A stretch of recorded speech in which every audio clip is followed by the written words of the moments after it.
our channel. Today we're going to be discussing R.F. Kuang's Babel. It's kind of been classified as a dark academia fantasy book, which we can talk more about the fantasy aspect of this book in a little bit. When it comes to R.F. Kuang, I'm familiar with her series. I haven't read it yet, The Poppy Wars, but I thought this was a good introduction and it seemed interesting. For this book, we kind of follow, in essence, one main character and other characters come in along the way. His name is Robin, and we see his journey into the very end as he comes from China, comes over, and then lives in London, and how he goes to Oxford and he makes a group of friends, him going through this academy to become the ultimate, not the ultimate, but in the end to become, what are they called again? The Babel, to be Babblers or Babel, which it seems for him, it seems to be like esteemed position. I mean, I thought it was okay. I would call it high concept, where it's kind of like, to me, it was kind of like Harry Potter. I enjoyed it. I thought the linguistic aspects was kind of fun. These kind of books are fun to read to me, but it's more for entertainment than anything else. The characters are more stereotypical, and it's more about the theme and the idea, and, you know, the bad guys are bad. So good guys, what was the theme and idea for you? The good guys are good. What was the theme and idea for you for this book? Like the idea of British colonial, or what is it called? What's the word? Colonialism? No, not colonialism, but where you, like imperialism, I guess. Well, yeah. Where they go to war, take over a land or nation to exploit its resources, basically. And this story focuses on the Chinese goods that the British are after, basically, and how they take it and use it and these resources and don't give back to anyone else. And they just use it to increase their power and their wealth and their stranglehold over these other people and cultures and nation, basically. It's like Star Wars and Harry Potter put in this mythical 1800s Oxford. But I enjoyed it, but yeah. It didn't blow, it didn't blow my mind. I mean, you can see the knowledge and like the world building that she made to discuss what Babel does. I liked how she used language as a way, especially of saying like how London was trying to destroy or try to get into China by introducing poppy, the drug opium poppy, to China as a way for them to get their foot in the door and potentially take over. So I feel like she uses language as a commentary, and like how like they were more than happy to they still see like the Romance language as the higher languages, but then they saw value in certain languages, like in this instance Indian. They weren't as watered down as the Romance language has been, because there have been so many meanings, and the more meanings a word has, the less power it has within the power system. So at least that's what I took away. It was very complex. So there was a commentary on that, and how like a lot of the Babel students, while there were some who were not from immigrant countries, a lot of the Babblers were from, say, India or China or from colonized countries under London's control. While they're held to high esteem, they're still treated poorly, along with the languages that they come from.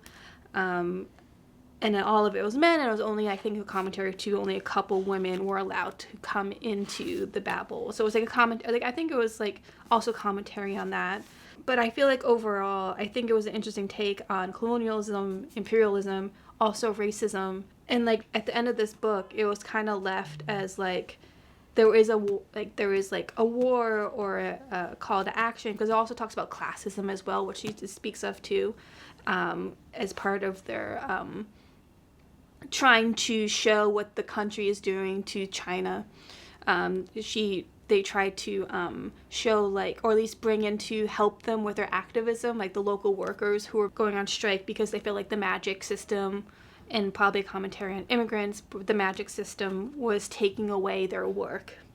So they felt like in order for them to stop London from potentially having war with another country, they brought in these other activists, laborers, to help them in their fight, and they were able to unify. And there was no happy ending, because there wasn't. In the end, even though Babel fell and the students and everything dispersed. There was always a commentary like how like other countries, whether it's London or America, are still gonna try to build and get strength. And it's like a kind of commentary on like, because at this time too they start talking about slavery. So like commentary on like how if there's money to be made and profit to be made, that this cycle will always continue. Those are my takeaway from like what as far as basically colonizing or like taking over a country, stealing their resources and then leaving them with nothing. Like how can you fight that event against powerful forms of government?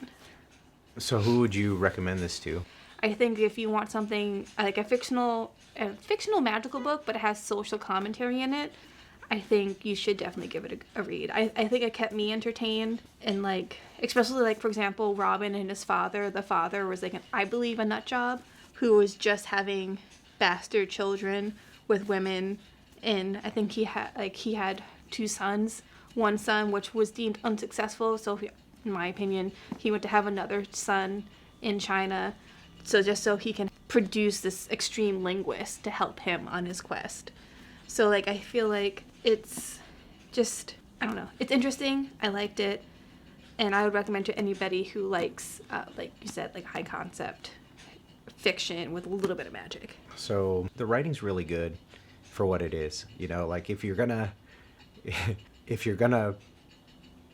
like I compared it to watching a movie or reading it for entertainment. Like if I were gonna, it would be high up for me compared to other similar stories, you know? Yeah. Like you can tell like there was thought put into this book. Her building it and like making it the consistent throughout the whole book. Yeah, it's a fun, entertaining. And the footnotes are funny. It's a fun, entertaining ride, and you learn a little bit about linguistics. You get insight into how minorities were treated back then. Lightly, you know, it's mild, but you get some exposure. I would say this is good for like a teenager who, you know, wants a slightly more of a challenge for themselves. It has a lot of the themes and character arcs that are common in stories that age, it feels like, but it deals with something a little more esoteric, I guess. Yeah, it's dark. Yeah, and I mean, it is historical to an extent, and I do think it's probably going to end up as a TV series or a film at some point anyway, because it seemed wildly popular. How many Kisas do you give it? I gave it 5 Kisas because I really liked it. I'll give it a 3.5. I forgot what I gave it on Goodreads. If you're an avid reader and a fiend and you like these kinds of blockbuster stories, then I think it's for that. It's pretty great. It's fun. It's different, and you know, you have things. It gives you things, you know, to look up and explore outside of the book.